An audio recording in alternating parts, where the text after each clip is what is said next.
Hi, I'm Paul. Have any of you seen Shaun of the Dead? If not, it's a 2004 zombie horror comedy starring British comedians Simon Pegg and Nick Frost, and directed by Edgar Wright. The movie was the first in an anthology of films called the Cornetto Trilogy. Next came 2007's Hot Fuzz and 2013's At World's End. All of them are really good movies, by the way. The movies have no continuity between them. The reason why they're considered a trilogy is because each movie has an appearance of the real-life Cornetto ice creams. Each ice cream is color-coded to the corresponding movie they appear in. In Shaun of the Dead, it's red for zombies, blue for cops in Hot Fuzz, and green for aliens in At World's End. And then there's Paul. Written by Nick Frost and Simon Pegg, and directed by the guy who did Superbad, Paul is a parody of science fiction movies as well as the fandom in general. However, the movie is most known for starring Seth Rogen as the voice of the titular alien. Gee, I wonder whose idea that was. I was 9 when this movie came out, and I remember seeing the trailers all over the place. But when the movie came out and left theaters, nobody talked about it. But it always lurked in the back of my mind, so now that I've watched it, I'm gonna review it. Strap in, douchebags. Bonesaw is ready! Come on my face, brother! The movie begins in Moorcroft, Wyoming in 1947, where a dog is scratching at a door in the middle of the night. A little girl wakes up from all the scratching, so she lets the dog, who's also named Paul, outside where a bright light stops it dead in its tracks. Perfect choice of words because it's actually a UFO that crushes the dog. Cut to present day where we see Nick Frost and Simon Pegg attending the San Diego Comic-Con. While walking around, Patrick's big sister Sam disappears to go look at a sword called the Black Vampire. The name is Blackula! Once hearing the price, he says fuck that and they get in line to meet the fictional comic book writer, Adam Shadowchild, played by the dad from Arrested Development. And when they get to the table, Nick Frost shows him a comic book that he's working on. Cover 3 tits. Awesome. Once they leave, they take a stupid ass picture and we cut to later that night in their hotel. They share a bed, but don't worry YouTube, there was a mix-up with their reservation, so there's no need to block this video. Instead, Graham and Clive, those are the characters' names by the way, are on a road trip touring America's most famous UFO hotspots.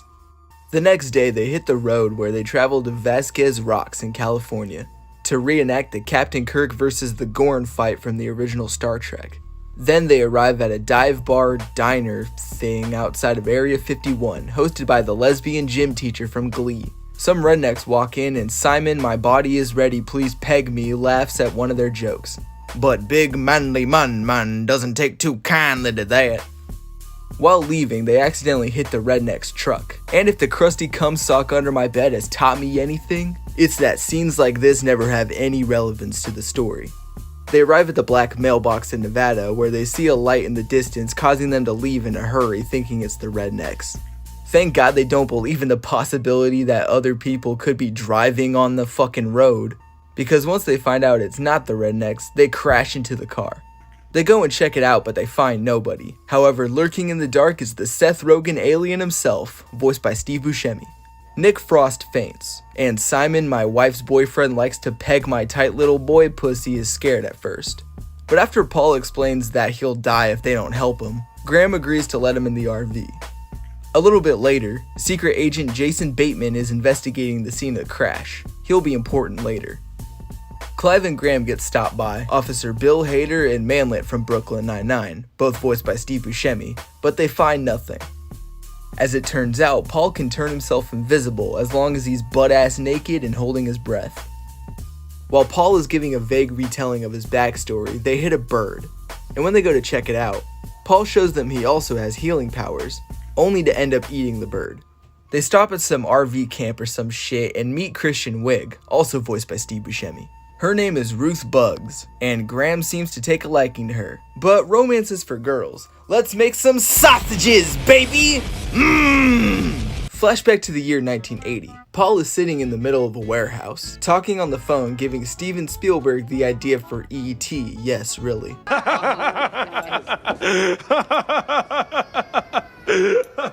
Back in the present day, they start dancing to Don't Bring Me Down, and Ruth Bugs Bunny almost discovered that they're harboring an illegal alien. But thankfully, her dad is abusive. When she visits the RV the next morning, Graham notices that she's wearing a shirt of Jesus shooting Charles Darwin in the face. So she gets on her soapbox about God and shit, which pisses Paul off. God made heaven and earth and created us all in his own image. Oh, his own image? Well, I got a question. How do you explain me? She's fine. Catch me. Bitch, I'm back out my coma. Paul breaks into the dad's house to steal back Clive's passport, but he gets caught. However, they escape, effectively stealing the passport and kidnapping Kristen Wiig, who was so traumatized by Paul's appearance. 5 years after this movie release, she suffered a manic episode and agreed to star in Ghostbusters 2016. No. She wakes up and starts singing Amazing Grace, so Paul puts all knowledge of the universe into her head, and a seahorse for some fucking reason. The reason why she's wearing those weird John Lennon glasses is because she's blind in one eye, so Paul uses his powers to give her sight.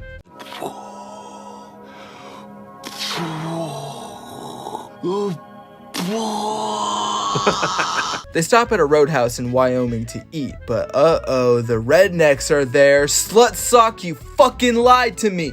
Ruth accidentally spills the beans to the cops on the phone before she starts getting harassed by the rednecks. She gets away by kicking them in the balls. More shit goes down and Paul reveals himself to the rednecks, making them faint.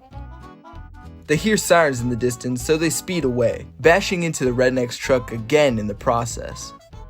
They camp out somewhere and smoke some weed.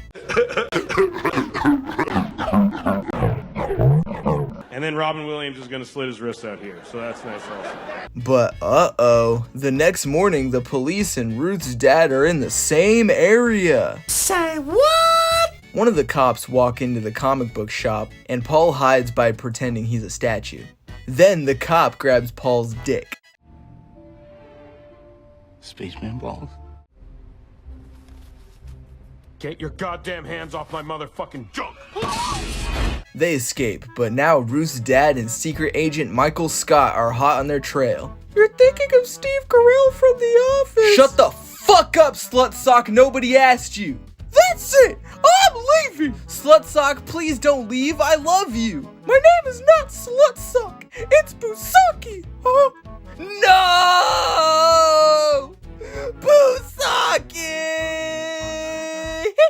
They stop and grab some fireworks. Oh, never mind, they're stealing. They stop once more at the house from the beginning of the movie, so Paul could give back a teddy bear to the once little girl, now old woman, Tara Walton. And yes, she is also voiced by... That's right, Gordon.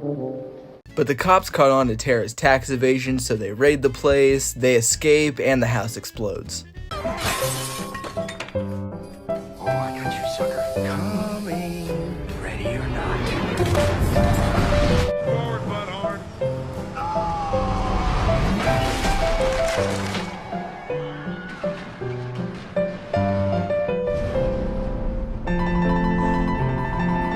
They then arrive to Devil's Tower National Monument in Wyoming, where they set off the fireworks to signal Paul's mothership.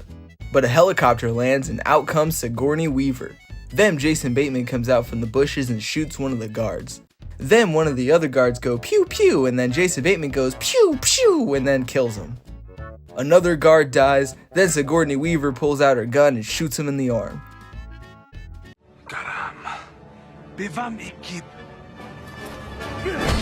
They brawl for a bit until Tara says the classic line from Alien and knocks her out. Then Ruth's dad comes out of nowhere and shoots Graham in the chest, but Paul uses his built-in Phoenix Down item to bring him back to life. The movie pulls a fake out death, Paul goes home, and Graham gets the girl. And 2 years later, their comic is now a massive hit. Whoopi fucking Goldberg. This movie was just okay. It's not great, but it's also not good. At times, this movie can be kinda jarring. Simon Pegg and Nick Frost's writing is too smart for Seth Rogen's haha weed humor. There are some good jokes in this movie, but they're very few and far between. The writing is also weak. It feels like the script was dumbed down to ride the hype Superbad had at the time.